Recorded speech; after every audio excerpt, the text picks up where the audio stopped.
वाल्मीकि ऋषि का जो राइट वाला नाक का हिस्सा है उसको पिंगला नाड़ी कहा गया है। पिंगला नाड़ी को लक्ष्मण अवतार के ऊपर लिखा गया है। और जो वाल्मीकि ऋषि के लेफ्ट वाला जो हिस्सा है उसको ईड़ा नाड़ी कहा गया है। ईड़ा नाड़ी को सीता के अवतार पे लिखा गया है। और जो तीसरे नंबर पे आती है वो है वाल्मीकि ऋषि की सुषुम्ना नाड़ी, जिसको राम अवतार पे लिखा गया है। एक ऋषि के शरीर के अंदर के हिस्से को भगवान मानना मैं नहीं मानता। अब हम चलते हैं पीछे कलयुग में। अब ये कलयुग का नाम सुन के तुम चकरा गए होंगे कि कलयुग तो अब चल रहा है, तब तो सतयुग था। इन बातों में राज छुपा है। कलयुग, त्रेता युग, सतयुग, द्वापर युग, ये चारों एक इंसान की योग्यता को कहा गया है। कलयुग, त्रेता युग, सतयुग, द्वापर युग, इनके बारे में अगले वीडियो में बात करेंगे।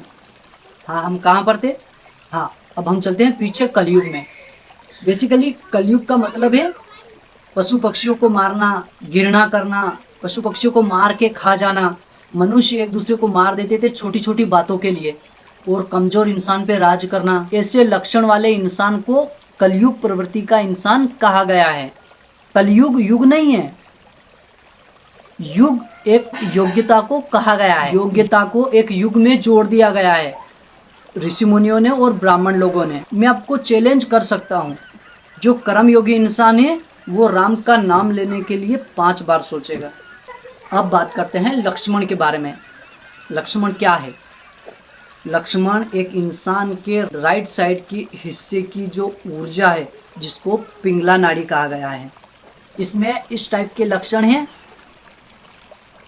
जैसा रामायण में लिखा गया है और दर्शाया गया है, जैसा कि गुस्सेल प्रवृत्ति का इंसान, मतलब गुस्सेल टाइप की ऊर्जा की परख वही इंसान कर सकता है जिसने अपनी आत्मशक्ति को जगा लिया है।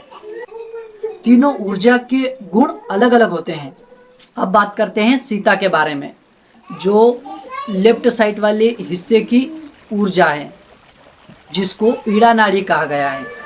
लेफ्ट साइड वाली ऊर्जा को ही सीता क्यों कहा गया है? क्योंकि लेफ्ट साइड वाली ऊर्जा स्त्री का भाव देती है।